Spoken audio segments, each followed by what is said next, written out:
Hi friends, मैं गोपाल सिंह आरा बिहार से।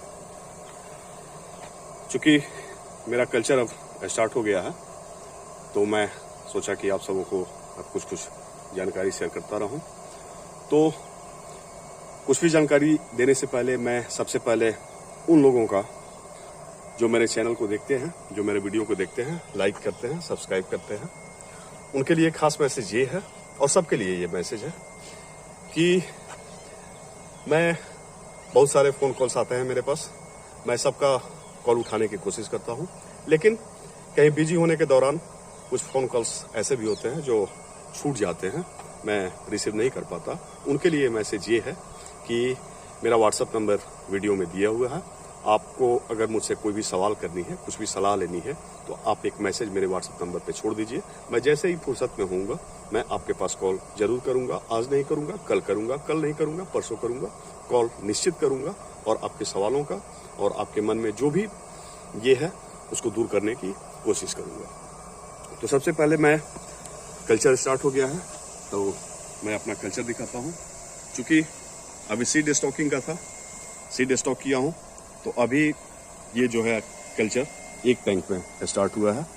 चूँकि सीड करीब 350 लाइन का था, छोटा था, तो अभी एक ही टैंक में मैंने सीड स्टॉक किया है। सीड जैसे ही साइज में बड़ा होगा मैं दूसरे टैंक में इसको ट्रांसफ़र कर दूंगा। ये मेरा एरिएशन सिस्टम है। मैं एरिएशन सिस्टम भी आप सबों को बताने की कोशिश करूंगा। ये कैसे बनाया जाता है, कैसे लगाया जाता है, और इसे आप बिल्कुल अपने हाथों से बनाइएगा। इससे आपको किसी का कोई ज़रूरत नहीं होगा। तो सबसे पहले मैं आप लोगों को सीमेंट टैंक कैसे बनाया जाए इसके बारे में कुछ जानकारी आप लोगों को दे दूं। सीमेंट टैंक बनाने से पहले सबसे पहले आपको ये देखना होगा कि आप जहां भी सीमेंट टैंक बनवा रहे हैं वहां ये आपको निश्चित करना होगा, सुनिश्चित करना होगा कि आप जहां पानी ड्रेन करने जा रहे हैं अपने टैंक का, वहां से सीमेंट टैंक की ऊंचाई कम से कम 4 फीट होनी चाहिए। 4 फीट होने से फायदा ये होता है कि सीमेंट टैंक से लेके और नीचे जहां पानी ड्रेन कर रहे हैं वहां तक जाते जाते करीब 3 फीट का स्लोप बन जाता है, पानी को स्मूथली गिराने के लिए और स्लज को स्मूथली बाहर निकालने के लिए। तो 4 फीट ऊंचाई जरूरी होती है। और दूसरी बात यह है कि सीमेंट टैंक अगर जहां बनवा रहे हैं वहां 4 फीट ऊंचाई नहीं है तो आप नई मिट्टी डलवा सकते हैं। नई मिट्टी डलवा के उसको 4 फीट ऊंचाई पे ले जा सकते हैं, लेकिन नई मिट्टी डलवाने से पहले कुछ सावधानियां आपको बरतनी होंगी। चूंकि नई मिट्टी पे आप सीमेंट टैंक बनवाते हैं तो वहां क्रैकेज की समस्या आ जाती है। तो क्रैकेज की समस्या दूर करने के लिए सबसे पहले आप मिट्टी डलवा लिए, मिट्टी को आप बराबर करवा लीजिए। बराबर करा के और मिट्टी के चारों तरफ मेढ़ बना लीजिए। मेढ़ का मतलब होता है कि मिट्टी से ही एक छोटा वाल खड़ा कर दीजिए और उसमें पूरा भरपूर पानी भर दीजिए। एक बार पानी आपका मिट्टी में सूख जाए फिर दोबारा पानी भरिए। फिर वो पानी अगर सूख जाता है तो मिट्टी कुछ हद तक नीचे दब जाता है, लेकिन वो भी मिट्टी पुरानी मिट्टी की तरह नहीं दबता है। तो नई मिट्टी पे जब आप सीमेंट टैंक का निर्माण करते हैं तो इतना ध्यान रखना जरूरी होता है कि उस जगह पे जो आप तल बना रहे हैं, जो आप जमीन बना रहे हैं, उस पे आपको कंक्रीट का ढलाई करना जरूरी हो जाता है। और मिट्टी पहले से बैठा हुआ है, पहले से दबा हुआ है, या पुरानी ज़मीन है जो कि ऊंचाई पे है, तो वहाँ पे आप ईंट सोलिंग करा के और प्लास्टर करके भी काम चला सकते हैं। तो सबसे पहले ज़मीन बनाने से पहले उसमें आप रनिंग पाइप बिछा दीजिए। चूँकि कंक्रीट से ढलाई कीजिएगा तो फिर पाइप बिछाने में दिक्कत होगा। तो सबसे पहले आप रनिंग पाइप डालिए। रनिंग पाइप डालने के लिए क्या करना होता है कि जो आप टैंक बना रहे हैं वहाँ का आप सेंटर निकाल लीजिए, एक्यूरेट सेंटर निकाल लीजिए। सेंटर से लेके और टंकी के बाहर तक जहाँ आप चेंबर बनाइएगा पानी ड्रेन करने के लिए, वहाँ तक आप 3 इंच का पाइप डाल दीजिए। वो पाइप स्लोप होना चाहिए, ढलान होना चाहिए। वो हल्का ढलान भी चलेगा। कम से कम अगर 50,000 लीटर का टैंक बनाते हैं तो कम से कम हमको लगता है कि 6 इंच ढलान होना चाहिए। उससे ज़्यादा बड़ा टंकी बनवाते हैं तो 8 इंच भी ढलान चल जाएगा, पानी आपका स्मूथली बाहर निकल जाएगा। तो सबसे पहले आप 3 इंच का पाइप सेंटर से लेके और चेंबर तक आप बिछा दीजिए। और यहाँ जो सेंटर में आप पाइप डाले हैं वहाँ पे एक एल सॉकेट ले लीजिए। एल सॉकेट का जो छोटा मुंह होता है वो तो पाइप के अंदर चला गया जो आप रनिंग पाइप डाले हैं। उसका जो बड़ा वाला मुंह होता है, खुला वाला मुंह होता है, उसको आप ऊपर रखिए। ठीक है, ऊपर रख के और उस पर क्या करना है कि एक 3 इंच का ही पाइप ले लीजिए और 3 इंच का पाइप उसमें आप 1 फीट हो, 1.5 फीट हो, 2 फीट हो, जितना भी, ज़्यादा ऊंचा रखने से कोई मतलब नहीं होता है। उस पाइप में आप महीन महीन छिद्र, लेकिन हाँ, इसमें एक चीज़ मैं आप सबों को क्लियर करना चाहूँगा, वो छिद्र जो है बहुत महीन नहीं होना चाहिए। बहुत महीन होने से क्या होता है कि आगे चल के बहुत परेशानी खड़ा करता है। उस पाइप में जो आप एल सॉकेट लगा रहे हैं उसमें आप 3 इंच का एक पाइप डाल रहे हैं पानी निकलने के लिए, तो उस पाइप में जाली बनाया जाता है महीन महीन छिद्र करके, लेकिन वो छिद्र बहुत महीन नहीं होना चाहिए। वो छिद्र कम से कम 1/2 इंच का होना चाहिए। ठीक है, आप सीड स्टॉक कर रहे हैं, सीड आपका छोटा है, उस 1/2 इंच के छिद्र से सीड बाहर जा सकता है। उसके लिए आप फिलहाल जब आप सीड स्टॉक करते हैं तो एक नेट उसमें लपेट दीजिए, जाल उसमें लपेट दीजिए, उससे सीड बाहर नहीं जाए। जब आपका कल्चर स्टार्ट हो जाए, जब सीड बड़ा हो जाए, जब उस 1/2 इंच के छिद्र से बाहर निकलने लायक नहीं रहे, तब आप उस नेट को धीरे से अंदर जाके कल्चर के दौरान भी आप उसको आसानी से खोल सकते हैं। महीन छिद्र रहने से सबसे बड़ी परेशानी ये होती है कि पानी तो आपका निकल जाता है, लेकिन जो टैंक में स्लज बनता है वो स्लज महीन छिद्र से बाहर नहीं निकलता है, और कभी कभी ऐसा भी हो जाता है कि वही स्लज जो होता है वो आपके महीन छिद्र को जाम कर देता है, फिर पानी निकलने में भी परेशानी होती है। तो छिद्र अगर मोटा होता है तो स्लज बिल्कुल, चूंकि आप ढलान बनाया है, उसको ढलान बनाना होता है, आप किनारे से और कम 2 फीट ढलान होता है, तो अगर 2 फीट ढलान दिए हैं और छिद्र अगर मोटा है तो स्लज आपका ऑटोमेटिक बाहर निकल जाएगा, उसमें कोई आपका अलग से एफर्ट लगाने की कोई ज़रूरत नहीं होती है। और टैंक से स्लज निकलना बहुत मायने रखता है, आपके कल्चर के लिए बहुत फायदेमंद है। तो ये आप ध्यान रखिएगा, छिद्र जो है पाइप का बहुत महीन नहीं होना चाहिए। तो आप एल सॉकेट में ये पाइप आप फिट कर दिए और ऊपर से इंड कैप होता है, इंड कैप उसको डाल दिए। आप लोग समझ गए होंगे, रनिंग पाइप लेना है, सेंटर में आप सेंटर मिला के और बाहर तक रनिंग पाइप लेना है जहाँ तक आप चेंबर बना रहे हैं, और वहाँ पे ऊपर वाला जो एल सॉकेट का ऊपर वाला मुंह है उसमें आप 3 इंच का पाइप ऊपर से छिद्र करके और ऊपर से डाल देते हैं, और उसके ऊपर एक इंड कैप आता है, इंड कैप आप पहना दीजिएगा, पानी आराम से आपका निकल जाएगा। इसके बाद मेन सावधानी ये बरतनी है कि चारों तरफ जहाँ आप दीवार खड़ा कीजिएगा तो चारों तरफ से और सेंटर तक ये समतल नहीं होना चाहिए। ये जो तल है वो समतल नहीं होना चाहिए। चारों तरफ से कम अगर 50,000 लीटर का टैंक है तो 1 से 1.5 फीट, और अगर 1 लाख लीटर का टैंक है तो आपको 2 फीट का ढलान देना होगा। ये आप लोग, मैं दिखाने की कोशिश करता हूँ, ये आप लोग देख रहे होंगे, ये चारों तरफ से जो दीवार है ये आप लोग देख सकते हैं, ये मेरा दीवार हुआ, और चारों तरफ से ये जो ढलान है वो सीधे यहाँ सेंटर में आके कम से कम 2 फीट का ढलान होना चाहिए। इससे क्या होगा कि जितना भी स्लज है या पानी है वो स्मूथली आपका बाहर निकल जाएगा।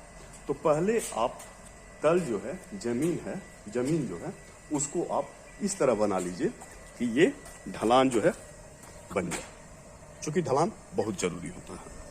इसके बाद जब आप जमीन बना लिए, इसके बाद चारों तरफ से आप दीवार बनाइए।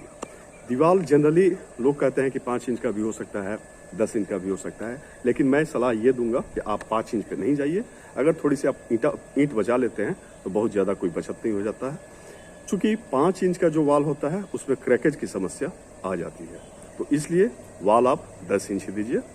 और हाँ, जगह जगह अगर नई मिट्टी है तो आप पिलर दे सकते हैं कंक्रीट का, और ऊपर से भी, दीवार के ऊपर से भी कंक्रीट और सरिये से उसको बांध दीजिएगा, तो क्रैकेज की समस्या बहुत हद तक खत्म हो जाती है। ठीक है, तो ये तल हो गया और ये वाल हो गया। वाल बनाते समय एक सावधानी बहुत जरूरी होती है, वाल का जो कॉर्नर होता है, कोना होता है, वो कभी भी एकदम क्या बोलते हैं, तीखा नहीं होना चाहिए। कोना जो है, ये आप लोग को दिखा रहे हैं, कोना गोलाई में होना चाहिए। देखिए, ये मेरा कॉर्नर हुआ, वाल बनाइए तो ये कोना जो है इसको आप ऐसे गोलाई में बनाइए, गोलाई बनाने से फायदा ये होता है कि मछलियां जब रनिंग में आती हैं तो कॉर्नर तीखा होता है, तो उसमें लड़ने का और घायल होने का चांसेस हो जाता है। तो ये गोलाई में होना चाहिए, इससे मछलियां घायल नहीं होती है। ठीक है। और इसके बाद आप पाइप बिछा लिए, वाल खड़ा कर दिए, जमीन बना लिए, सब हो गया। अब मैं बाहर दिखा रहा हूं कि बाहर ड्रेनेज सिस्टम कैसे बनाना है। तो मैं आप सबों को बाहर लेके चलता हूं। तो मैं अब टैंक के बाहर कैसे चेंबर बनाना है वो आप लोगों को मैं दिखाना चाहूँगा।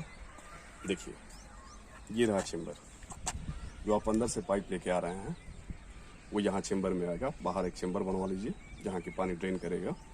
तो ये वहाँ पे कम से कम 2 फीट ढलान हो गया।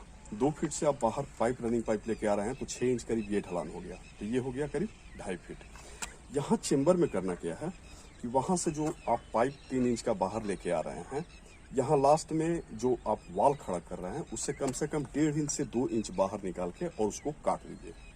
और वहाँ पे एक 3 इंच का टी सॉकेट लगा दीजिए। टी सॉकेट में 3 मुंह होता है। एक मुंह जो अंदर से आया है पाइप, उसमें आप डाल दीजिए।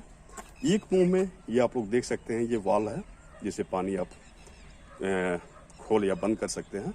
तो ये एक मुंह में ये वाल लगाना है और तीसरा मुंह ऊपर रखना है, इसमें ये लेवल पाइप लगाना है। लेवल पाइप बहुत ज़रूरी होता है और लेवल पाइप लगाने में कुछ सावधानियां बरतनी होती है, क्योंकि इसका काम बहुत सेंसिटिव है और ये बहुत ज़रूरी होता है। लेवल पाइप वो चीज़ है कि कभी कभी आप टैंक में, आपके टैंक में हो सकता है कि कभी बारिश आ जाए, कभी आप सबमर्सिबल खुला छोड़ के चले जाएं और टंकी ओवरफ्लो कर जाए। टंकी अगर ओवरफ्लो करता है तो आपकी मछलियाँ बाहर आ सकती हैं। उसके लिए ये लेवल पाइप लगाया जाता है। लेवल पाइप का फंक्शन ये होता है, लेवल पाइप जब भी लगाएं तो ये जो टंकी का वाल है उसे 8 से 9 इंच नीचे रखिए। होता क्या है लेवल पाइप से कि जब पानी आपका नीचे से भरना शुरू होता है और यहाँ 9 इंच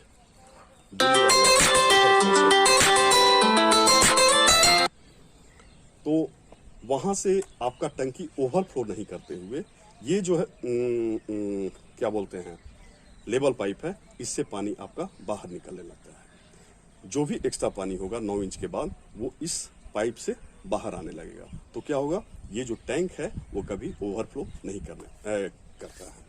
तो ये हुआ लेवल पाइप और ये रहा चेंबर। और इस चेंबर से, चूंकि मेरा 2 टैंक है, इस चेंबर से अंदर ही अंदर पाइप डालते हुए थोड़ा सा ढलान रखते हुए, और ये दूसरा टैंक है जो मेरा, जिसका चेंबर यहाँ बना हुआ है, यहाँ पानी आ गया। इसमें भी फुल वही सिस्टम है जो उसमें है। और हाँ, एक चीज़ शायद आप लोगों को कुछ कन्फ्यूजन होगा, ये पाइप आप लोग देख रहे होंगे, ये पाइप देख के आपको कुछ कन्फ्यूजन होगा। तो ये पाइप मेरे तारपुलिन टैंक का है, यहाँ पे तारपुलिन टैंक है, इसका ये ड्रेनेज पाइप है, इसका पानी यहाँ से बाहर निकलता है, इसको भी मैंने इसी चेंबर में अटैच कर दिया है। और ये रहा मेरा दूसरा चेंबर, दूसरे टैंक का चेंबर, और दोनों टैंक का चेंबर का पानी इस चेंबर में आता है। और इस चेंबर में आने के बाद ये पानी सीधे खेत में ड्रेन हो जाता है। तो चूंकि आप लोग टैंक से, मैंने कहा कि जहाँ पानी ड्रेन करना है वहाँ से कम 4 फुट का ऊंचाई होना चाहिए।